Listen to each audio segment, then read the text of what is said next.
Hello friends, welcome to my channel education tech point. तो आज हम शुरू करने जा रहे हैं यूपी बोर्ड क्लास 10th का चैप्टर नंबर 1, जिसका नाम है कंप्यूटर एवं संरचना। तो सबसे पहले हम देख लेते हैं कि इसके टॉपिक्स क्या क्या हैं।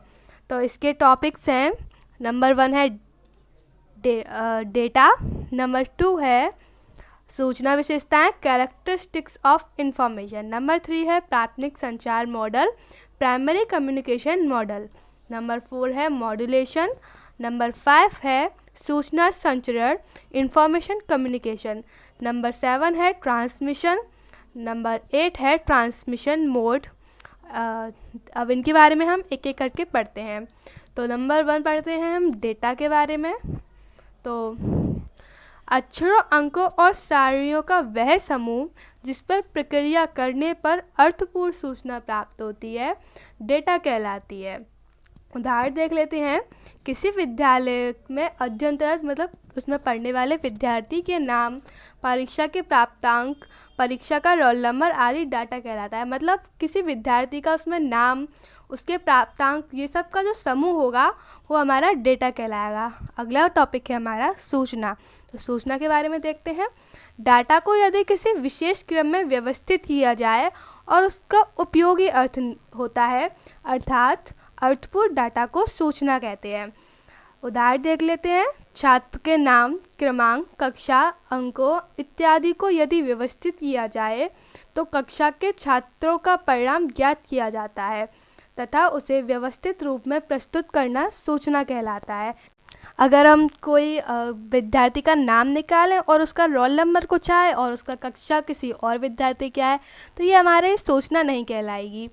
किसी विद्यार्थी के अर्थपूर्ण सूचना, उसका नाम सही आए, क्रमांक भी आए और कक्षा भी सही आए, वो हमारी सूचना कहलाएगी। तो हम अगला टॉपिक देख लेते हैं। अगला टॉपिक क्या है? अगला टॉपिक है सूचना की विशेषताएं। सूचना में क्या क्या विशेषताएं होनी चाहिए। नंबर 1 है उपलब्धता। सूचना आवश्यकता अनुसार न केवल तुरंत उपलब्ध होना ही उपलब्धता है। मतलब कि हमें कोई सूचना चाहिए और वो हमें टाइम पर मिल जाए, तो वो उसकी उपलब्धता कहलाएगी। अगला पॉइंट है हमारा शुद्धता। सूचना सही रूप से तथा शुद्ध प्राप्त होना। उदाहरण देख लेते हैं। बैंकिंग में 100% होना, जैसे मतलब है कि उसकी हमें एकदम सही डिटेल प्राप्त होना शुद्धता कहलाएगी। तो हम अगला पॉइंट देख लेते हैं। अगला पॉइंट क्या है? अगला पॉइंट है हमारा पूर्णता। यदि सूचना पूरी ना हो तो उसका अर्थ समाप्त हो जाता है। इसका आप समझ ही रहे होंगे। अगला है विश्वसनीय। सूचना अगर विश्वसनीय स्थिति में प्राप्त हो तो काम के काबिल होती है। अगर हम उस पर विश्वास ही नहीं कर सकते तो फिर वो हमारे काम की आएगी, इसलिए सूचना विश्वसनीय होनी चाहिए।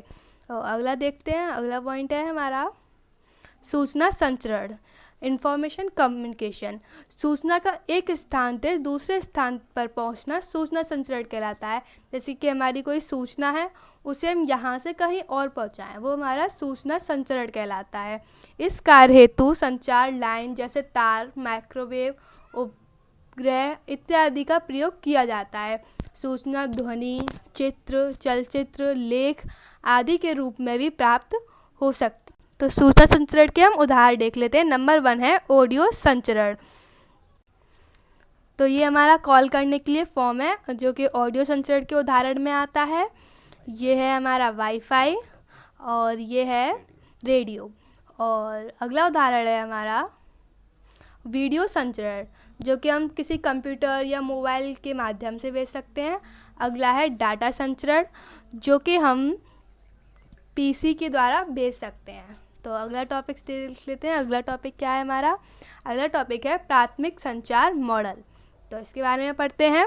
आधुनिक युग में किसी भी कंप्यूटर को विश्व के किसी भी अन्य कंप्यूटर के साथ बड़ी आसानी व सरलता पूर्वक संबंध कर सूचनाओं एवं आंकड़ों का आदान प्रदान किया जा सकता है।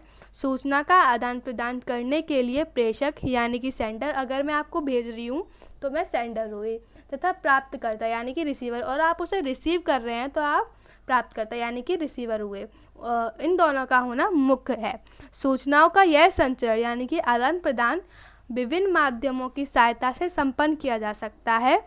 यह माध्यम ही सूचना का अवयव कहलाता है। सूचना भेजने तथा प्राप्त करने के लिए किसी माध्यम की आवश्यकता होती है, जैसे टेलीफोन से बात करने के लिए तार अथवा वैद्युत तरंगों की आवश्यकता होती है। इसी प्रकार कंप्यूटर की नेटवर्क प्रणाली में भी प्रेषक यानी कि सेंडर तथा प्राप्तकर्ता दो होते हैं तथा उनके मध्य इलेक्ट्रॉनिक संचार माध्यमों की सहायता से सूचनाओं का आदान प्रदान हो सकता है। तो अगला टॉपिक देख लेते हैं। अगला टॉपिक क्या है? ये हमारा एक जगह से जैसे सूचना है, तो जब सबसे पहले जो प्रेषक होगा वो यानी कि सेंडर वो डाटा इनपुट कराएगा। देन जो हमारा संचार माध्यम है, जैसे वो किसी के द्वारा जा रहा है, वो संचार माध्यम होगा। और जो प्राप्त करता है यानी कि रिसीवर है, वो जो डाटा होगा उसको आउटपुट देगा। ये संचार प्रोटोकॉल कहलाता है। प्राथमिक संचार मॉडल के अवयव होते हैं। Types of primary communication. Number 1, प्रेषक अथवा स्रोत व्यक्ति को जो प्रेषण हेतु डाटा प्रदान करता है। मतलब कि मैं सेंडर हूँ, तो जो मैं कोई आपको चीज़ भेज रही हूँ, तो उसमें जो लिखा हुआ है वो हमारा प्रेषण होगा। नंबर 2 है संचार माध्यम। वो किसके द्वारा जा रहा है? संचार माध्यम का उपयोग सूचना अथवा आंकड़ों को एक स्थान से दूसरे स्थान तक स्थानांतरित करने के लिए किया जाता है। नंबर 3 है संचार प्रोटोकॉल। संचार प्रोटोकॉल व तकनीकी नियम अथवा ऐसा निर्देश है जिनके द्वारा उपकरणों के मध्य संकेतों के संचार का संचालन किया जाता है। यह नियम सूचनाओं के संचार को नियंत्रित करते हैं। इन नियमों तथा विधियों के समूह को संचार प्रोटोकॉल कहा जाता है। तो अगला है प्राप्तकर्ता रिसीवर। डाटा संचार का वह भाग जो प्रेषक द्वारा भेजी गई सूचनाओं को प्राप्त करता है, प्राप्तकर्ता कहलाता है। अगला देखते हैं ट्रांसमिशन। सिग्नलों की सहायता से आंकड़ों तथा सूचनाओं को एक स्थान से दूसरे स्थान पर प्रेषित करने की प्रक्रिया ट्रांसमिशन कहलाती है। यह विद्युत सिग्नल डिजिटल तथा एनालॉग होते हैं। अब एनालॉग ट्रांसमिशन देख लेते हैं क्या होता है। एनालॉग ट्रांसमिशन के अंतर्गत संचार लगातार होता है, जैसे ध्वनि, प्रकाश तथा रेडियो तरंग है। इसका एग्जाम्पल है जैसे कि एम्पलीट्यूड, इसमें ये ऊपर जा रहा है देन नीचे आ रहा है, तो ये तरंगे हैं, तो ये एनालॉग ट्रांसमिशन का उदाहरण है। अगला देखते हैं डिजिटल ट्रांसमिशन। कंप्यूटर में डिजिटल सिग्नल का प्रयोग किया जाता है।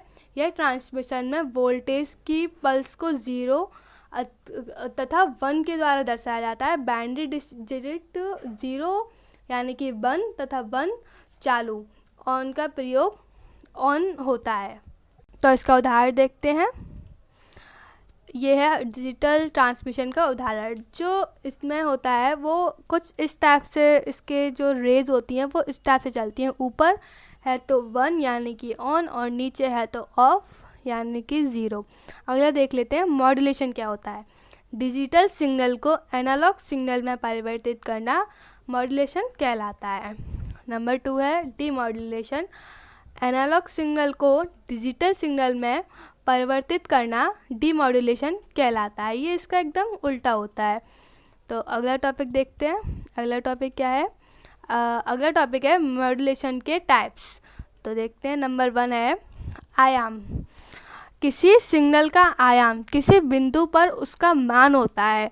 तरंग के किसी बिंदु से क्षैतिज अक्ष तक की ऊर्ध्वाधर दूरी को आयाम कहते हैं। इसको हम उदाहरण से समझ लेते हैं। जैसे कि हमारा ये सिग्नल जा रहे हैं और जो इसकी यहाँ से लेके यहाँ तक की जो दूरी है ये एम्पलीट्यूड कहलाएगी। ये मिनिमम यानी कि 0 मतलब नीचे की एम्पलीट्यूड है, और ये उसका मतलब है ऊपर है तो ये 1 है यानी कि ऑन। अगला है हमारा आवृत्ति मॉड्यूलेशन, फ्रीक्वेंसी मॉड्यूलेशन। इस तकनीकी में सिग्नलों की आवृत्ति में परिवर्तन को 0 तथा 1 द्वारा प्रदर्शित किया जाता है। इसके अंतर्गत उच्चतम आयाम तथा कला नियम होते हैं, जबकि आवृत्ति परिवर्तित होती रहती है। इसके उदाहरण से समझते हैं। जो इसमें ये हर बार की तरह इसी तरह से जा रही हैं 0 1 0 1, तो ये जो यहाँ से यहाँ तक की जो इसकी दूरी है ये इसकी फ्रीक्वेंसी कहलाएगी। मतलब 1 सेकंड में जितनी दूर जा रही है उसकी जो जितनी दूरी बनेगी उसे हम फ्रीक्वेंसी बोलेंगे। अगला टॉपिक देख लेते हैं, कलर मॉड्यूलेशन यानी कि फेज मॉड्यूलेशन। यह किसी तरंग के समय को सापेक्ष स्थिति में दर्शाती है। इसे डिग्री या रेडियन में नापा जाता है। इसमें एक वर्ड दे रखा है सापेक्ष। सापेक्ष अगर जैसे कि देखते हैं ये जो आयाम लिखा हुआ है तो ये यहाँ से ऐसे गोलाई में जा रहा है, तो ये जब आगे तक भी जाएगा तो ये इसी गोलाई में जाएगा। ये ऐसा नहीं है कि यहाँ से ऐसे जा रहा है फिर यहाँ से ऐसे टेढ़ा मेढ़ा हो गया, ऐसा नहीं है। ये यहाँ से अगर गोलाई में जा रहा है तो ये आगे भी गोलाई में जाएगा। यही है हमारा कलर मॉड्यूलेशन। अगला देखते हैं संचरण मोड। डाटा का ट्रांसमिशन किसी भी माध्यम द्वारा निम्नलिखित 2 प्रकार से संपन्न होता है।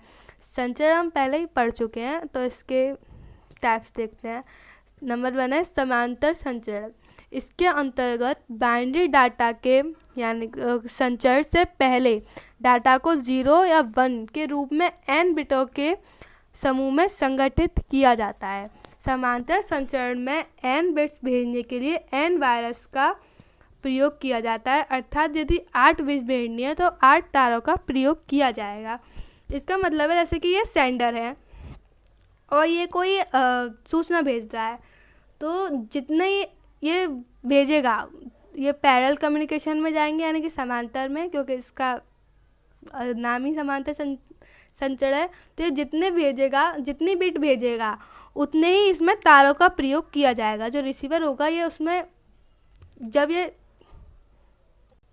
ये जाएगा तो इसमें जितनी बिट होंगी उतने ही इसमें वायर का प्रयोग किया जाएगा। तो हम अगला देख लेते हैं। अगला है हमारा क्रमिक संचरण। इसके अंतर्गत बाइनरी डाटा की प्रत्येक बिट एक दूसरे का अनुसरण करते हुए केवल एक ही तार के माध्यम से प्रेषित अर्थात भेजी जाती है। इस संचरण में केवल एक ही तार की आवश्यकता होती है। इसमें मतलब ऐसा नहीं है कि इसमें जितनी बिट भेज जाए उतने ही तारों का प्रयोग हो, इसमें ओनली एक तार का प्रयोग होता है। तो यहाँ टॉपिक हमारा ख़त्म होता है या चैप्टर हमारा ख़त्म होता है। आशा करती हूँ कि आपको वीडियो समझ में आई होगी। अगर आपको वीडियो अच्छी लगी हो तो लाइक कीजिए, शेयर कीजिए, सब्सक्राइब कीजिए। आपको डेली इसी तरह यूपी बोर्ड के क्लास 10th के चैप्टर मिलते रहेंगे।